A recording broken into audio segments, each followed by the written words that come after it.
A monster week in the SEC. Georgia, Auburn, Bama, Mizzou, Oklahoma, Texas. Any upsets brewing? It is time to get the squad together. You're talking ball with the SEC squad. From Alabama to Tennessee, from Georgia to Oklahoma, from Auburn to Texas, it's the local experts of the Locked On Podcast Network bringing you scoops, breakdowns, and the most comprehensive preview of the upcoming SEC weekend. It's the SEC squad, and we have a seat for you. Hurt feelings and thin skin are prohibited. Squad up, you're part of the SEC squad.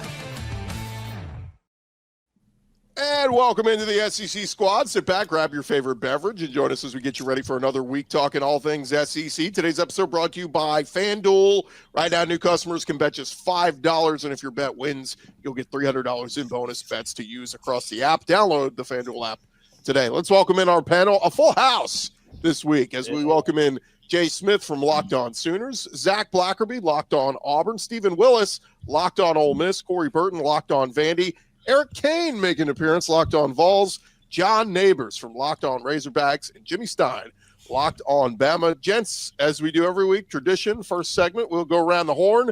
Give us a prediction for your team this week, something you think is going to happen with your team. Jay Smith, we'll start with you. John Mateer starts, and John Mateer throws for 250 yards. Very interesting. That's the talk of the week this week. We'll get to that in a second. Zach Blackerby, a prediction for the Auburn Tigers. We score multiple offensive touchdowns this week. That would be a massive improvement. And Would double it. Yeah. Stephen Willis, a prediction for the Ole Miss Rebels. Keywan Lacey runs for 150 and 3 touchdowns against Washington State. Yeah, such a weird game to be playing at this point. Well, it's only because Wake Forest chickened out is the reason they're playing this game. Corey Burton, still licking your wounds. Vanderbilt, off that loss. Give me a prediction. Well, they're in a bye week, so they'll be watching plenty of football this weekend. So there you go. Eric Kane, Vols back in action. Give me a prediction. Yeah, I think this game will be decided in regulation for the first time in conference play. Tennessee, 2 conference games, 2 overtime games. So I think Tennessee will win a conference game in regulation this week. Playing with fire there. How about John Neighbors, the start of the Bobby Petrino era 2.0? I'm sure it'll go exactly according to plan like everybody expects it to, and it won't be harmful or give any Razorback fans hope. In fact, that's what I think is going to happen is just like every other game. You're going to give hope. You're going to play well, but it's not going to matter. Still going to lose in the end and still going to be in turmoil as far as if Bobby's the guy or not. Gosh, it's like a dark cloud over your head when you talk about Arkansas. You Neighbors, man. You blame me? I had people reach out to me, John, and say, man, John sounded really upbeat and really excited compared to how he sounds on the squad show when we did our crossover this week. I'm like, I think he's just excited for change. But here you go, Debbie Downer here on the squad show. I think it's Gordy. I think Gordy puts him in a bad mood. I think all of you put me in a bad mood. Love I you, John. thought you loved me, Neighbors. I thought we had a thing. Jimmy Stein, got a Bama prediction for this week? I think win or lose, Ty Simpson over 300 yards against Missouri, who's pretty good against the run, but has been susceptible in the pass game. Another big day for Ty Simpson. Yeah, I was doing some deep diving into numbers, and I was surprised how close Ty Simpson and Joey Aguilar are in a lot of passing statistics. Aguilar's got more interceptions, but very comparable numbers. So we'll see if both those guys can keep it rolling. Good. Ty Simpson's a pretty good quarterback, we'll say. As we dive into discussing some of the games, guys, it is Red Rivalry week, and I want to kind of start there because, as Jay mentioned, all eyes on John Mateer. Is he going to go? I'll admit, guys, this was a Big 12 rivalry for so long. I like this as an SEC rivalry because Texas fans are talking smack. Oklahoma fans are talking smack. I'm excited for this one. Jay, what's the vibe right now? I mean, the vibe is we saw what happened against Florida last week for Texas. That the one thing that they struggled the most at is that they could not stop the defensive line from getting into the backfield. And since we have arguably one of the best defensive lines in the country, that's going to continue being a problem for them.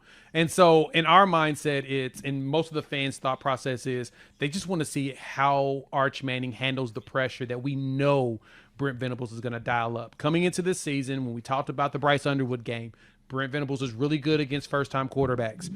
Then you talked about going up against Auburn, his former quarterback. You knew he was going to dial up the pressure and do exotic things there.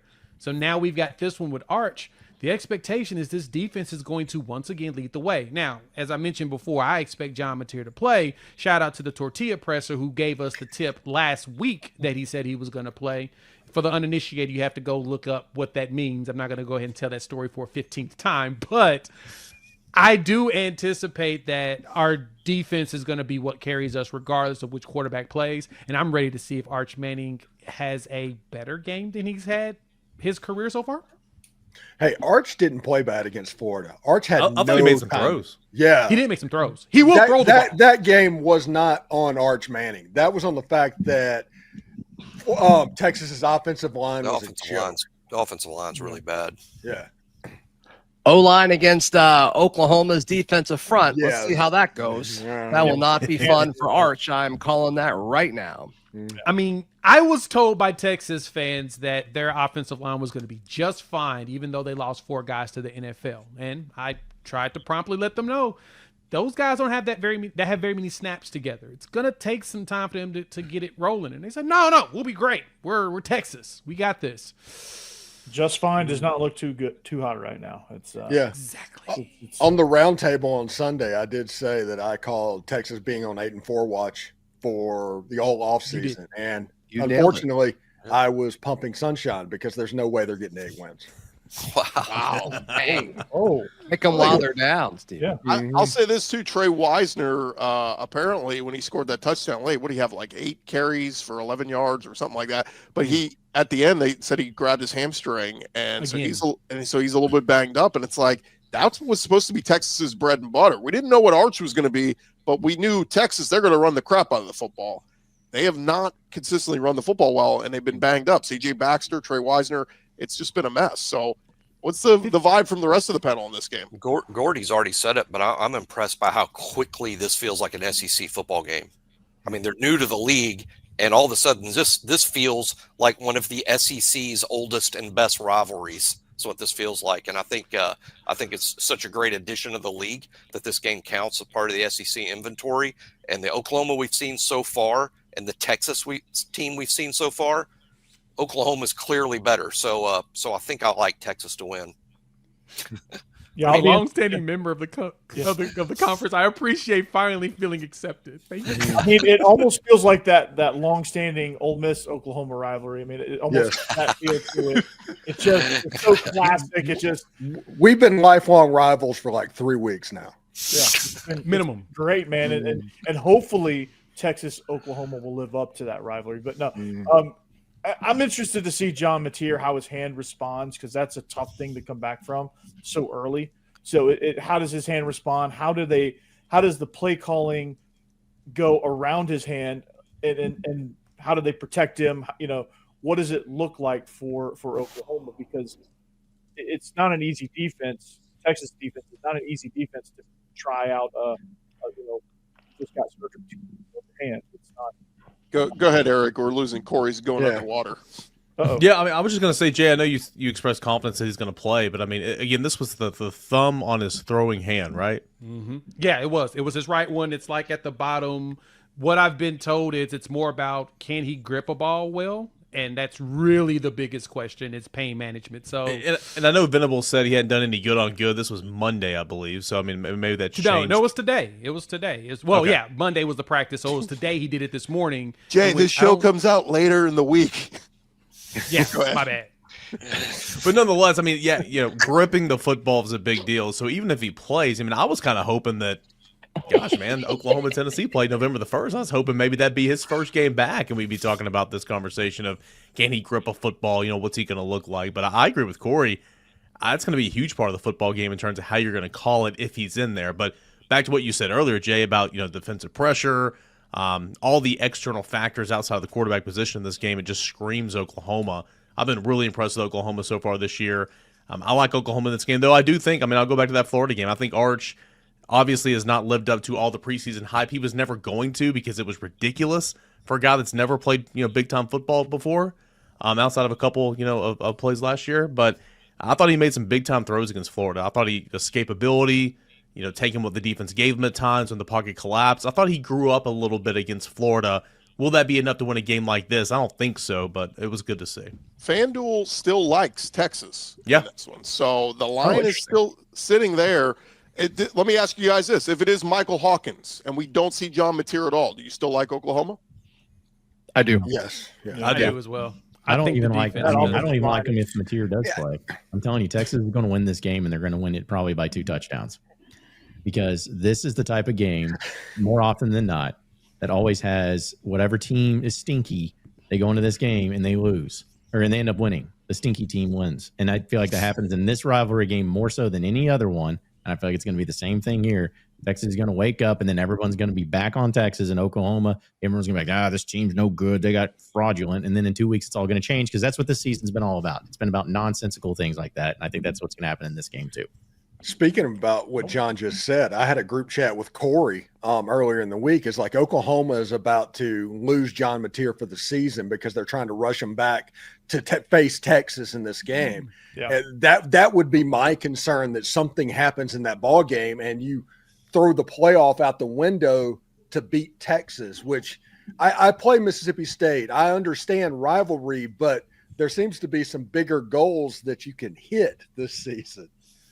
Well, and that's a fair point. I agree with you on that. I wouldn't want him to come back if they feel like there's a chance for re-injury. I mean, regardless, it's a throwing hand. If you throw and hit somebody's helmet, you're going to, regardless, injured or not, there's always you fall on the ground wrong. Where the injury is, like down here, you fall on the ground wrong. It could be trouble.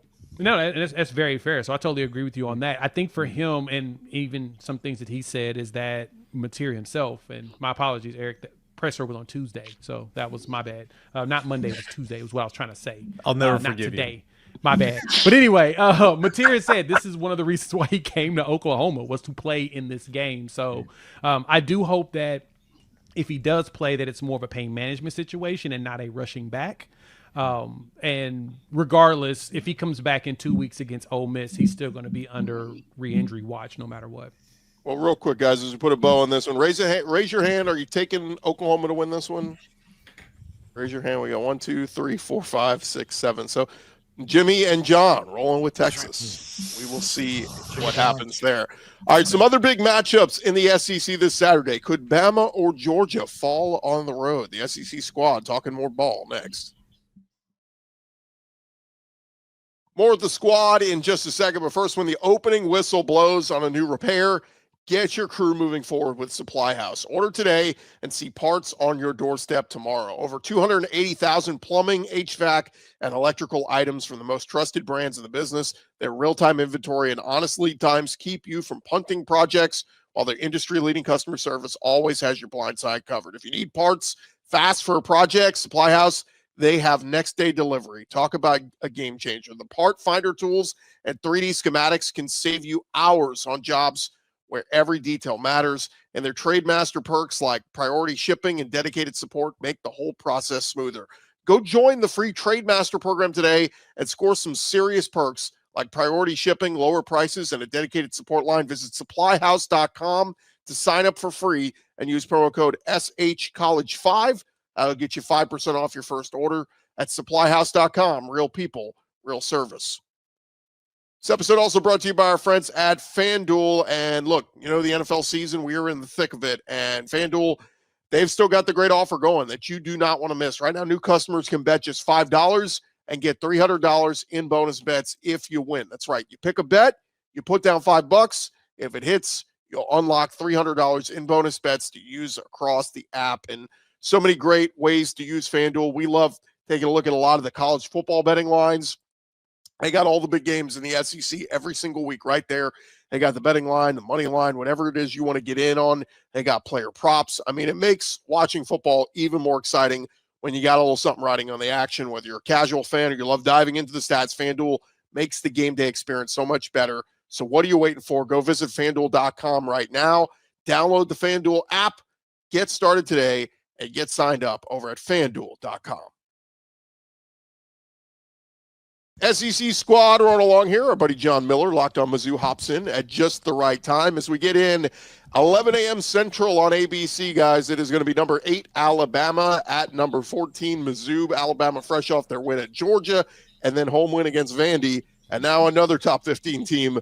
This one comes on the road against Mizzou. John and Jimmy, what's the vibe on this one? Because it just feels like, gosh, Alabama, can they keep slaying the dragon? Whereas Mizzou, they've just been sitting pretty at home every week of the season so far. Well, I'm getting the information from a Cole Kubelik tweet, but only 4 teams in SEC history have defeated 3 ranked conference opponents in 3 consecutive weeks without an open date. So this Alabama team would only be the 5th one to do it. I'm not predicting a loss for Alabama, but I would say that I'd be a little surprised that it's this Alabama team that becomes only the 5th team in the history of the conference to pull off something like that. So I think it's going to be 60 minutes, and I think it's going to be very difficult, but it is tough. 3, not just 3 ranked teams, but 3 emotional wins in a row, or coming off 2 emotional wins to go into an 11 a.m. road game against a Missouri team that's good on both sides of the ball. They're statistically very scary team. So I'm expecting a 60-minute football game.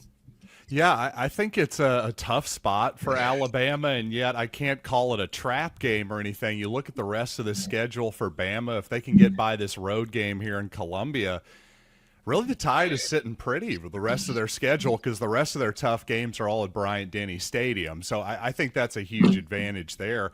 For me, if I'm looking at Alabama and Missouri just in terms of a matchup, the Tigers obviously haven't played the type of schedule that the Crimson Tide have played so far.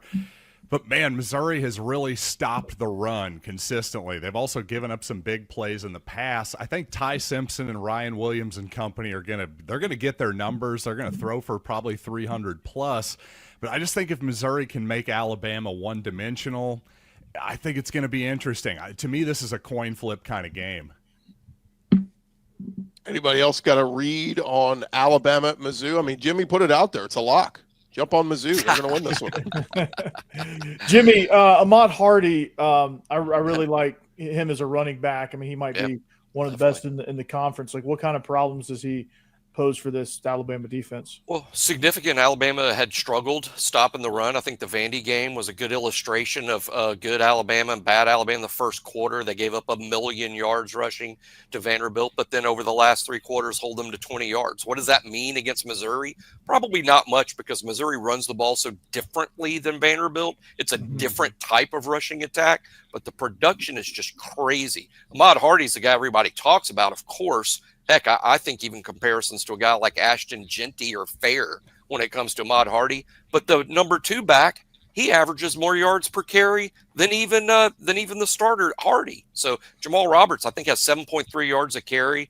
This is a powerful team on the ground, and Bo Prabula can beat you, with his arm if you overplay the run.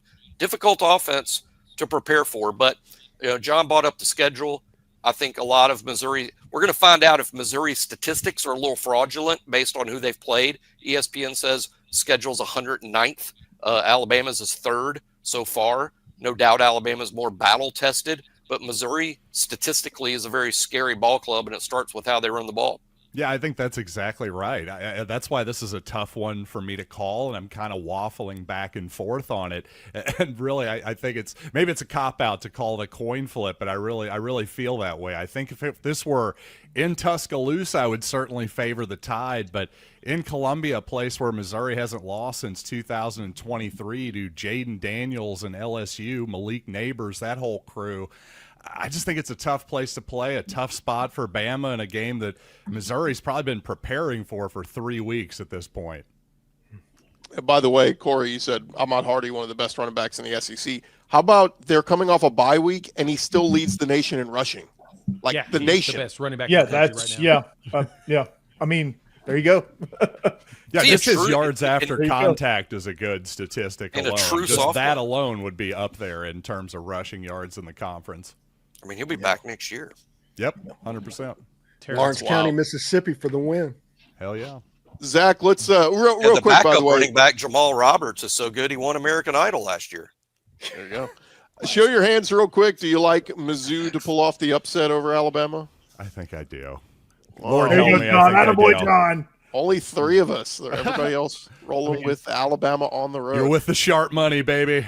Zach, let's get to your game. 6:30 Central on the plains of Auburn on ABC. It'll be number 10 Georgia at 3-2 Auburn. No Brock Bowers in this one for you, Georgia. But Zach, I've just been building it up. I think Auburn's offense is going to look much better at home. What say you?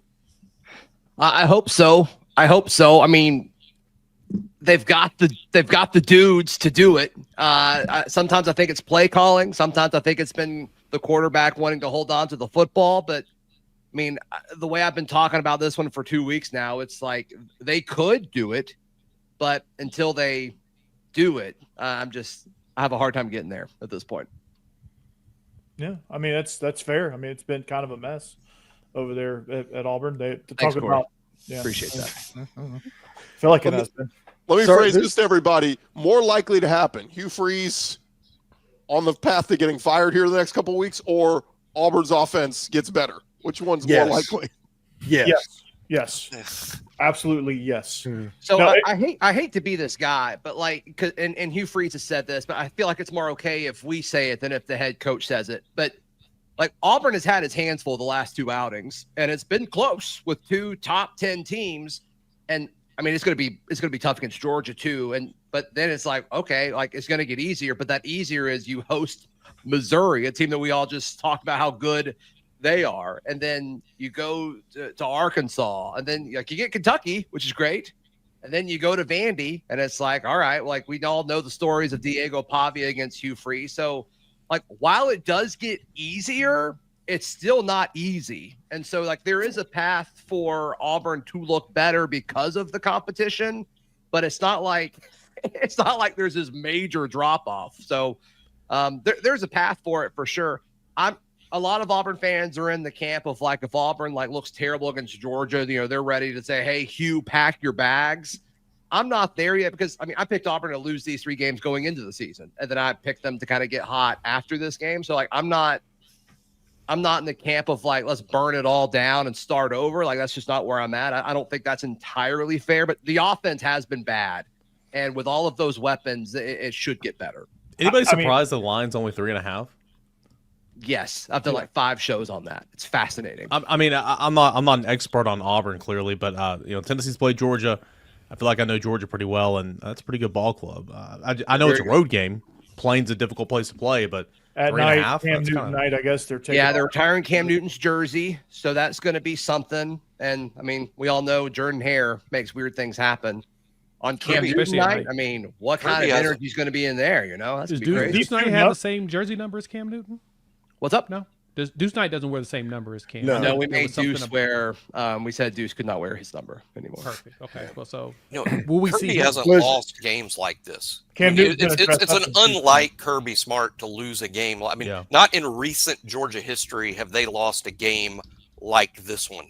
But is this the weakest Georgia defense he's had in the last 5-6 years? Probably. Yeah, probably. Yeah, I think Probably. so. They look lost almost out there. Yeah.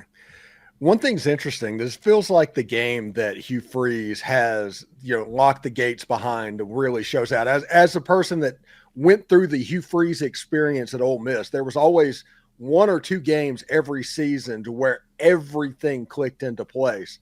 And it feels like that is this game. Georgia's not quite right. Something just doesn't look right about them. Auburn struggled against top 10 teams on the road.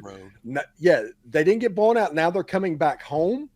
I'm expecting, honestly, Jackson Arnold and Cam Coleman to hook up at least twice in this game for long touchdowns. Oh, that'd be incredible. Even on that. But you're right, Stephen. Though I mean, even in his first 2 rosters, which were not as good as this one, I think we all agree that this Auburn roster is better than his first 2.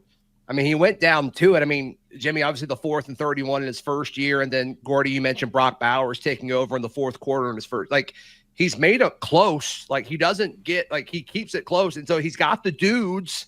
It's just there's no offensive identity. Hopefully they figured some of that out over the bye week. It feels like the odds makers aren't really sold on Gunnar Stockton being able to win on the road. That's what it kind of feels like where this spread is. This Auburn defense is good. Like Auburn has a really good defense. If you can it really is. It is. And when you look at the swing as far as the spread goes, it would be 10 possibly if it was in Athens. So this is about right if you don't feel like the quarterback can handle the pressure on the road. And so as good as this Auburn defense is, that may be the reason why the spread is so low, and it could end up being a close game. I think Auburn can squeak it out if they just keep Stockton, busy.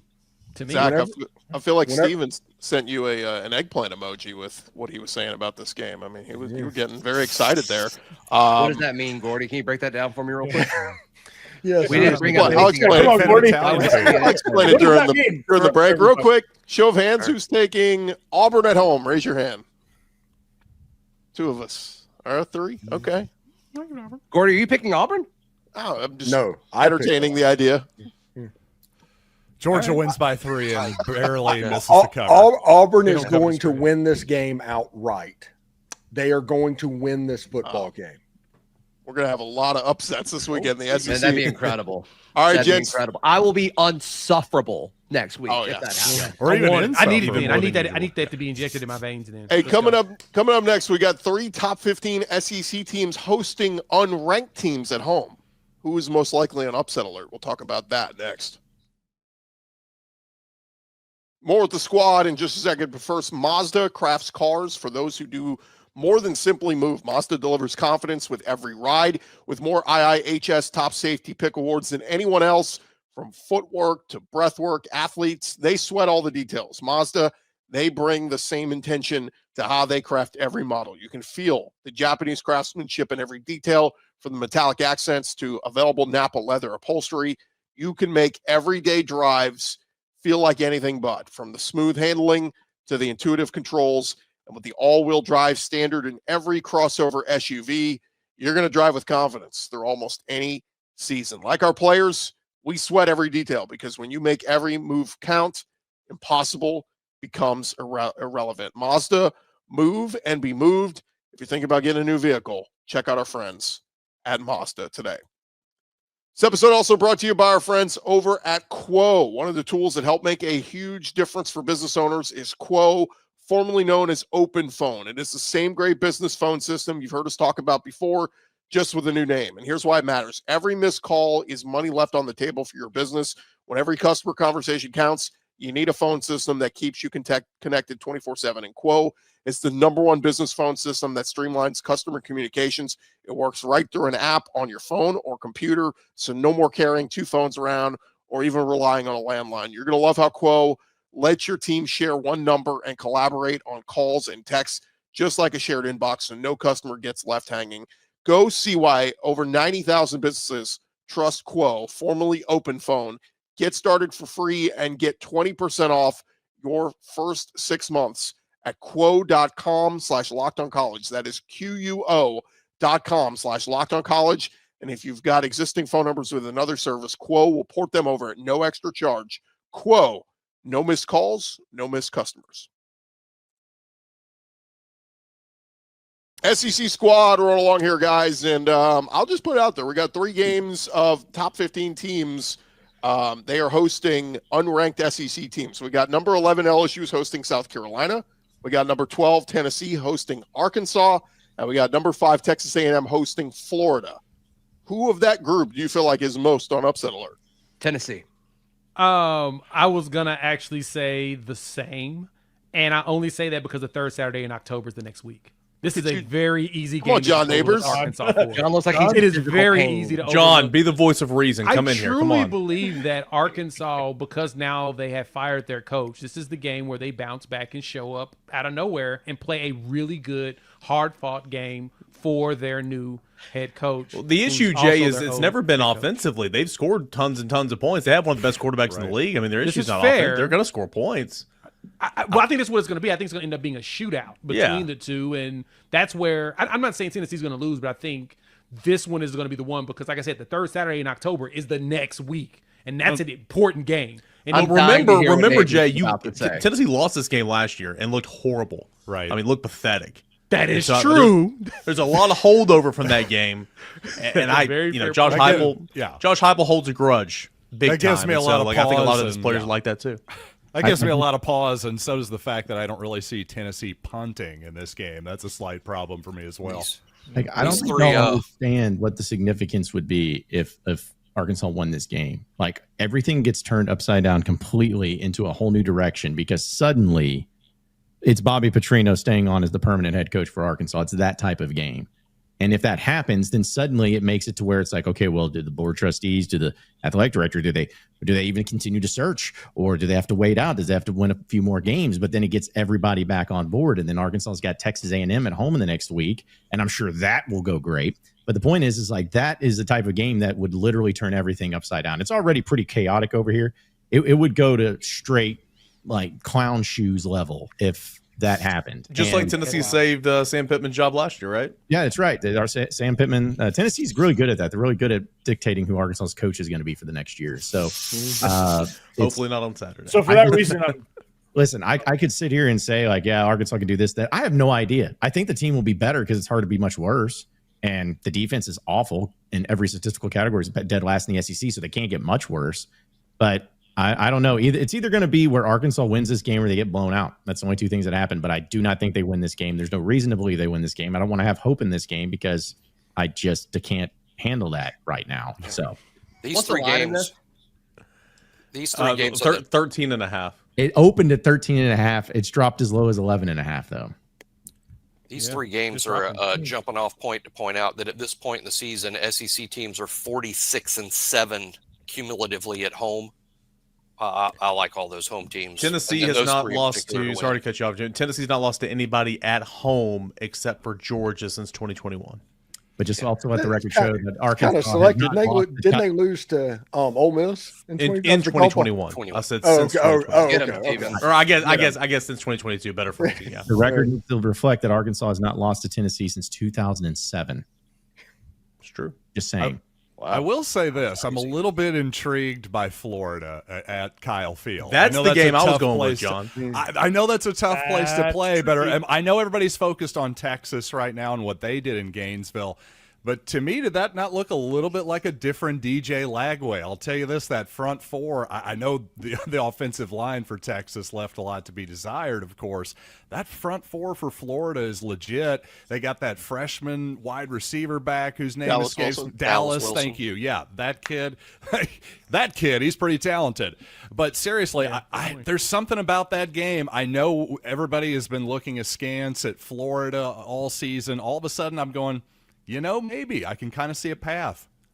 I agree with you. Okay, so Florida, even when Florida was looking horrendous and Lagway was throwing pick sixes and Napier, I mean, again, I still don't think he's going to be the head coach of Florida next year, but when the offense was a laughing stock prior to on Saturday, the defense was still there. The defense was still carrying that team as much as they could. The defense is good. Yep. You get a good run game. Jaden Ball had over 100 yards on the ground. You get Lagway to play like that, just don't turn the football over. I mean, Tennessee got to the CFP last year thanks to a good schedule, but also running the football and playing defense. I mean, Marcel Reed is not good. Sorry. Like, he's not very good. So, I'm not saying Florida wins this game, but, like, of the three, John, I'm with you, man. I'm looking at this Florida A&M game. That was the one that's intriguing me. I think What I'll about say Marcel Reed threw the game winner at Notre Dame a few weeks ago, so he did do that. Now, at home, they struggled that 4 quarters against Auburn. And that Mississippi State score last week, wasn't it like 7-3 at halftime? They finally woke up in the second half and got going. But I don't know. I'm with you guys. I think Florida, the way they're playing right now, Billy Napier said last week that Lagway's finally healthy and he had his best week of practice. So if that's true, we should see some carryover here. Yeah, they can't fall into the trap of DJ Lagway being the focal point of that team. It is Jaden Ball. Yep. That is the guy that needs to be the hoss on that team. Don't fall into the DJ Lagway trap again. Give the ball to Jaden Ball and play defense. Could he have maybe got all of his spring training reps out of the way now and, like, he's feeling good? Like, maybe. I mean, he missed a lot of time. He's healthy. Missed a Practice whole lot of does time. matter. We're learning or practicing does matter. And if I you're thought not he out looked there like a practicing in the different guy spring- this week. I really did. Let me just I think add it's this. Dallas, He though. is 2023 Mr. Texas. He wanted to play badly against the Longhorns last year. He's getting to come back home to he's from Willis, Texas, just outside Houston, about an hour up the road is College Station. Lagway's going to want to, prove to A&M, hey, I picked Florida over you guys, and this is why. Okay. Oh, that's an interesting thing. And Willis, Texas sounds like a fantastic place.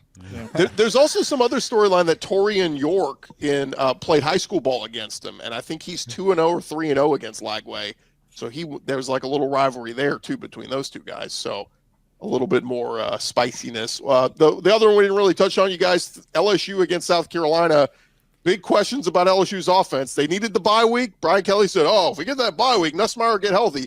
We better see a better Nussmeier this week, because if not, I think Lenore Sellers and South Carolina, they're in desperation mode. They need a win. Listen, South Carolina can't stop the run. LSU can't run the football. Whichever team does the better job of doing that is going to win this game. Yeah, I can see both quarterbacks throwing for a lot of yardage in that game. But again, broken record on it, but I just like the home team here. I like the home team in all the games except maybe Alabama at Missouri and Georgia at Auburn. But I think Alabama and Georgia both are on high upset alert, both of them. I'm going to be a buzzkill here. I'm going to put on my best John impersonation here. I mean, in this game, just such a letdown, coming into the season. I mean, Lenore Sellers, Nussmeier, LSU returns all this production. It's one of the best games in the league last year. Yeah. LSU at South Carolina was an awesome game. I think this could be a great game on Saturday. Don't get me wrong, but it just feels like there's not a lot of hype going into it because both quarterbacks have been really Nussmeier, and I'm a huge Nussmeier guy. He's just looked not polished at all. He looks still hurt. He looks like that abdomen is bothering him, in which, we had that same thing with Quinn last season when he had the abdomen issue, wasn't really able to complete passes very well from that, couldn't throw. You don't get your full motion when you have that abdomen issue, and it sounds like it's a lot worse than what they're trying to lead on because he does not look good. You're right. He doesn't look good at all. Van Buren time? They had the bye week. They said he's had a week plus of rest. So Nussmeier better look better. But yeah, if he doesn't, maybe they do start looking. I don't know. I just feel like this is the battle of two of the top 7 unlikable coaches in the SEC, personally. And so I'm going to be fascinated from that. But I was just looking at South Carolina's schedule. It is pretty crazy. That, of course, LSU's ranked 11th, but then they have 6th Oklahoma, 8th Alabama, 4 Ole Miss, Texas A&M 5, all straight weeks. So when people were picking them as a playoff team, you like how Gordy made sure to bring up LSU at the end of the show. He always finds a way. It's crazy. Well, I was going to save 60 seconds for Steven to talk about his big matchup against Washington State, but just win the game. Just win the game by 1 point and get to the Georgia game. I mean, that's what this is. That you're already number 4 in the country. You don't need style points at this point. If you win every game, you're going to accomplish every goal that you want to accomplish. So just win the game against Washington State and move on to Georgia.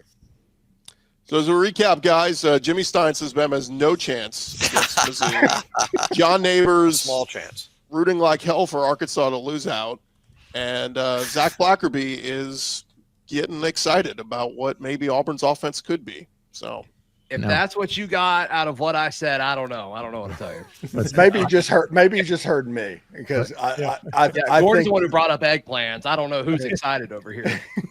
Listen, I'm rooting for Arkansas to win a lot because I'm the biggest Bobby Petrino fan. I've always been the big Bobby Petrino fan. And as I put up on Twitter, it's like your favorite movie that came out 14 years ago is coming out with a sequel. You know, it's not going to be as good, but it's still going to be fun to watch. And on top of all of that, too, I still don't know which is more shocking to see John Calipari as the head basketball coach here or Bobby Petrino having the head football coach here. But either way, it's going to end probably badly for Arkansas, but I'm here for it because it's going to be great for content no matter what. I'm going to vote for Petrino on that one, but it's a great call.